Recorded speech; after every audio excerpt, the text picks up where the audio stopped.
Recent events in America are unbelievable. For decades, as an Australian, we've looked at America not simply as an ally, but a country with whom we've shared values. We've had some cultural similarities. Many Australians have spent a lot of time in the States, and whilst we don't paint a picture of America as being a perfect place, like Australia, there are serious social justice problems, serious problems around race. There is much to admire in America, and we've benefited culturally from our engagements with the United States. So it's just a tragedy to see what is taking place now, and the storming of the Capitol building in Washington is staggering, and the hatefulness and ignorance, but the hatefulness is really disturbing. So what I want to explore today is really the kind of politics that Trump pursued, and the search for a new kind of politics, in particular a new kind of manhood. There's something about Trump's politics. It's very macho. It's a muscular kind of politics. It's a strong man politics. Now, I'll say a bit more about the tradition of the strong man, but I just want to pause for a moment. We've got 3 sons and a couple of grandsons, and what I'm pausing at is to ground what I'm going to say about strongman politics in the lives of young men and boys who are growing up in this world. What kind of model does Donald Trump represent for our children, and in particular our sons? It, by all accounts, is a nasty, violent, and destructive kind of manhood. It prizes a kind of victory at all costs. It doesn't matter who gets in your way, you take them out. Now, we now know enough from fields like sociology, psychology, that what happens in the world shapes our attitudes. It shapes our values.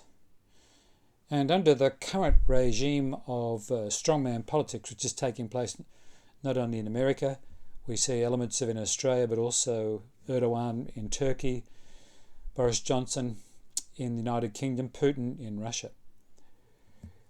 What kind of a model of manhood is coming through these political leaders?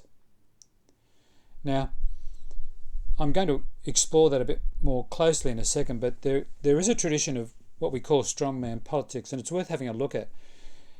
And it very much is a kind of macho, violent thing. The roots of modern strongman politics begin with the First World War, and emerging from the First World War, you see the rise of Mussolini and then Hitler. Now, these two fascists adopted a certain kind of aggressive, racist, and violent masculinity. And of course, the scary thing is it attracted followers.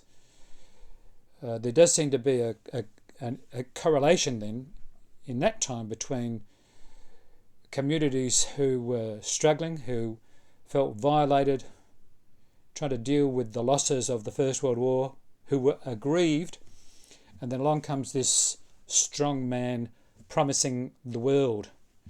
Now, since the Second World War, there's a shift. There's a new kind of strong man, not so much fascist, but rather an authoritarian leader working within democratic systems, who exploits democratic systems, who tries to carry the favour of aggrieved minorities, who promises them the world.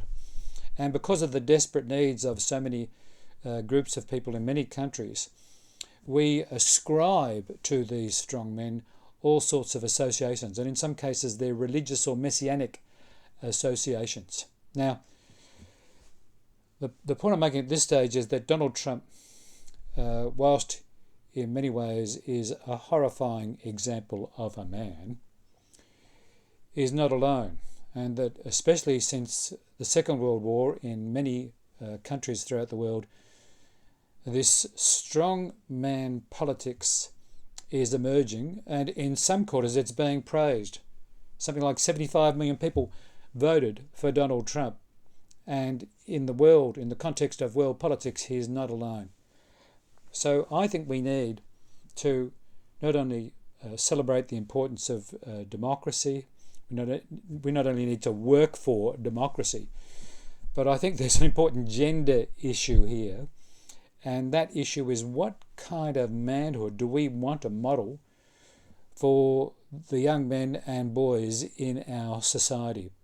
Now, I'm going to start with the figure of Jesus, and in particular his baptism, because I think Jesus himself modelled a different kind of manhood. He was obviously inclusive.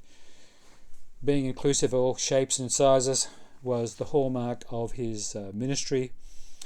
Right from the early days, there were significant people, men and women, within his group from Galilee, and he was very critical of the abuses of power and of privilege.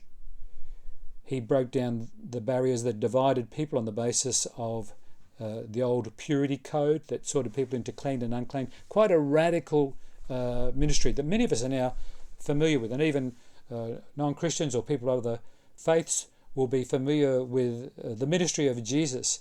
And whilst we might have some cynicism towards the institutional church, the model of Jesus and his inclusive and compassionate ministry is still inspiring for many of us. But I do think he also modelled a different kind of manhood. And I'm taking the baptism because if we put it in context, and I'm thinking now of the Gospel of Mark, if we put it in context, I think right from the get-go, and obviously Jesus has included everyone, all genders, all sexuality, they're all included, but just focusing on manhood. Right from the get-go, Jesus offered the model of a new kind of humanity, which became the premise of a new kind of manhood. Now, in the Gospel of Mark, Jesus died around 29 in the Common Era. The Gospel of Mark is written around the year 69. It was a period of great threat. From the year 67 onwards, Rome is at war with Judea. It's a time of great threat. And only a year after the Gospel's been compiled, Jerusalem is destroyed. So the Christian community in the Gospel of Mark is at risk. There are a number of threats at different levels. Even the mythology of Jesus versus Satan within the Gospel of Mark shows there's this tension or this conflict. But in the background of the Gospel of Mark is the Roman Empire. Remember, Judea was a client state. Its leaders were Roman appointments. So the shadow of Rome, the strongman politics of Rome, casts itself over the Gospel of Mark. So at the very beginning, there's this very simple ritual of baptism. Now, it's very simple, but later the church had problems with it because in the 2nd century, as Hellenistic thinking took over the practices of the church was embarrassed by the fact that Jesus entered into this ritual of baptism because it was associated for sinners, and how could the great Messiah of the Christian faith be talked about in relationship to sin? But in the 1st century, there is, I think, an extraordinary simplicity about it, and that baptism itself models is one way of looking at Jesus as a leading figure, but also there's something quite political about the nature of Christian baptism. So here we have Jesus beginning his public ministry, and almost like breathing, he enters into this relationship with John the Baptist. He undergoes this ritual of purification, which was for the conversion from or repentance from sin. It doesn't seem that Jesus has any problem with owning his own humanity, the complexity and ambiguity of his humanity. It's certainly not the 2nd or 3rd century Jesus of perfection. This is This is the human Jesus, the real Jesus, who presents himself to John the Baptist and enters into this ritual of renewal and the powerful symbol of water, of new life, new possibilities, of cleansing. Fantastic symbolism, and no wonder water is used in a number of other religions as a symbol for that purpose. And of course the upshot of that story is that Jesus, in this simple account, this simple ritual of renewal, is blessed. He receives a divine blessing, and this is the way he starts his ministry. Now, if we go back to the context, under the shadow of Rome, and there are internal tensions within the early church, Jesus is modelling a humanity that's real, it's open, it's transparent. There is a humility, not in the sense of Uriah Heep. I'm not talking about humility as grovelling. This is not doormat theology, but this is the kind of humanity of openness, of transparency. So he's gone through this simple ritual, and he is immediately communicating to his friends and followers that not only does he have this remarkable ministry, but it's a new way of operating. It's inclusive, but it's grounded in a real person who is open, who is vulnerable, who is complex. Now, the next couple of weeks in politics is going to be very interesting, and who knows how everything is going to pan out. But what I want to suggest now, in the next few weeks and months certainly, that it is a time to not only rethink our politics, not only to critique and condemn this strongman politics, which is inherently and systemically violent and racist and sexist. But on a positive note, we've got to start rethinking what it means to be a human being in general, and in particular, what does it mean to be a man in the 21st century? We don't need any more violence. We don't need any more tyrants.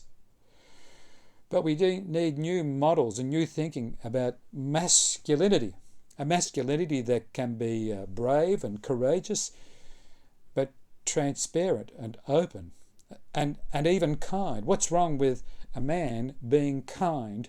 What's wrong with a man being gracious? What's wrong with a man being generous? Now, I'm not going to solve that issue today, but I think this is one of the takeaway messages from the politics of recent years, is we need a resurgence of democracy and all its key institutions, and a resurgence of community engagement. But from a Christian perspective, we need to rethink what it means to be a human being, and to take the opportunity to explore new notions of manhood that are generous, that are gracious, that are brave, but are gentle and kind as well. In the name of God, Creator, Redeemer and Sustainer. Amen.